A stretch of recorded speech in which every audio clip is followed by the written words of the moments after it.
Melissa Patton was born on September 9, 1977, to Carl and Norma Patton.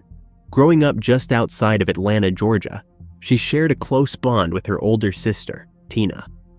Melissa's personality was infectious.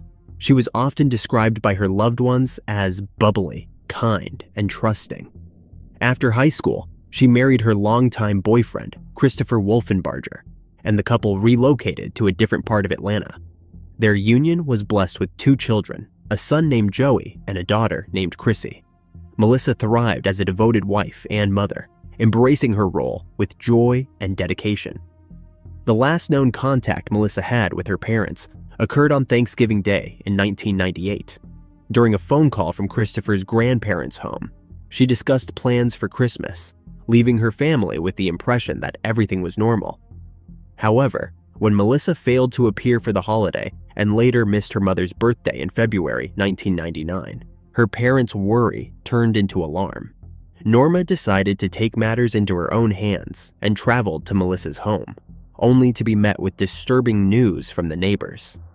The Wolfenbargers had mysteriously moved away shortly after Christmas, leaving no trace of their whereabouts.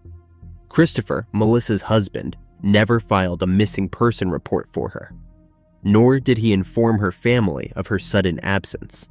His silence was deafening, especially considering his documented history of domestic violence against Melissa.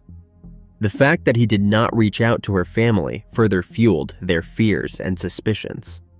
For Norma, Christopher's actions, or lack thereof, raised chilling questions about what had really happened to her daughter. On April 29, 1999, a gruesome discovery was made in a wooded area along Avon Avenue near Hartford Avenue. Inside a garbage bag, discarded in a dumpster, was the severed and bleached head of a woman. Just over a month later, on June 3rd, more dismembered remains belonging to the same woman were found. These remains, carefully packed in black trash bags and discarded in another dumpster, were missing the torso. Investigators noted that the dismemberment appeared to have been done with a saw, suggesting a methodical and brutal disposal of the body. The locations where the remains were found raised particular interest among investigators. They were alarmingly close to a glass company where Christopher Wolfenbarger, Melissa's husband, had been employed in the late 1990s. This connection was more than a coincidence. Christopher had been dismissed from this company after being suspected of stealing a reciprocal saw, a tool that could easily have been used in the dismemberment of the body. The proximity of the dump sites to his former workplace and his history of theft added a chilling layer to the investigation. As authorities dug deeper, the pieces began to fit together in a disturbing way. The careful dismemberment and the bleaching of the head pointed to a perpetrator who had both the tools and the knowledge to carry out such a heinous act. While the identification of the remains had not yet been confirmed, the proximity to Christopher's past workplace and the nature of the crime created a dark cloud of suspicion over him. In 2003, a significant breakthrough emerged in the haunting case of Melissa Patton's disappearance, when authorities successfully identified the dismembered remains as hers through advanced DNA testing. This pivotal identification hinged on a DNA sample from her father, Carl Patton, who had recently been arrested for a string of unrelated crimes. The discovery not only provided a grim closure to Melissa's family, but also unveiled a sinister facet of Carl's past that had long remained hidden.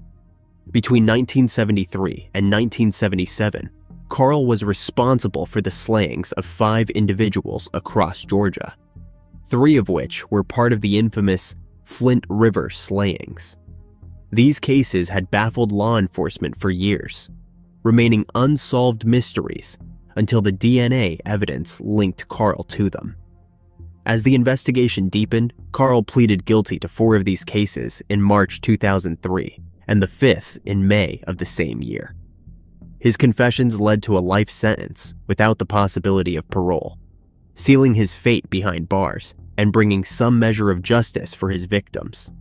Initially, the revelation of Carl's brutal past led investigators to suspect him in the disappearance and slaying of his own daughter, Melissa. However, further scrutiny and evidence established that Carl had been incarcerated well before Melissa vanished, effectively eliminating him as a suspect in her case.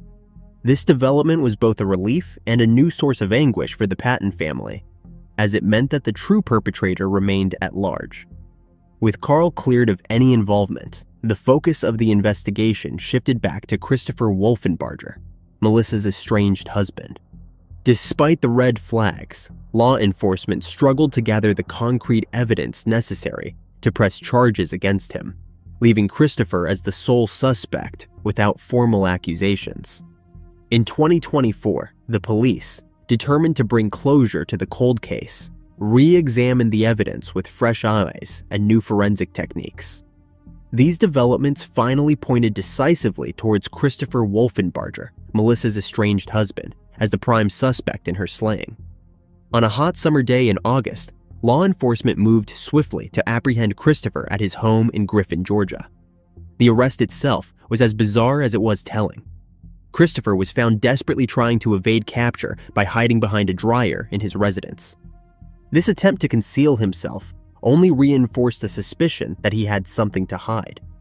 The officers wasted no time in taking him into custody, marking a pivotal moment in the long and painful journey toward justice for Melissa. On August 6, 2024, Christopher was formally charged with taking the life of Melissa. At the press conference, Detective Shepard, who took over the case several years ago, said Christopher had been a person of interest from the beginning, and that probable cause is how they were able to finally make the arrest. When asked what specifically linked Christopher to the slaying, he said, "I want to protect the integrity of the case going forward, so I cannot disclose certain evidence, but we look at everything when it comes to a cold case." For her family, the arrest brought a bittersweet sense of vindication.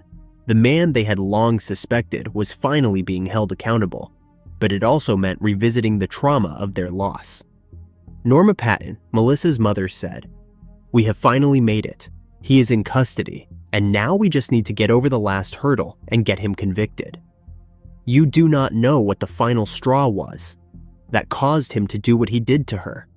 He is the only one who has the real answers." She said her last words to her daughter was, "I love you, and you know where I am if you need me." Norma said the following about her serial perpetrator husband: "He had been devastated when he found out her life had been taken. But he was deliriously happy as soon as he found out Chris had been arrested." Tina, Melissa's sister, said she knew it was Christopher. She said, "From day one, we knew it was Christopher. There was never ever any doubt in our minds who did this. My mom said when she first met him, there was just evil in his eyes. That is so true." For Melissa, she did not deserve what she got. And I hope anybody who is in a domestic violence situation, please get out.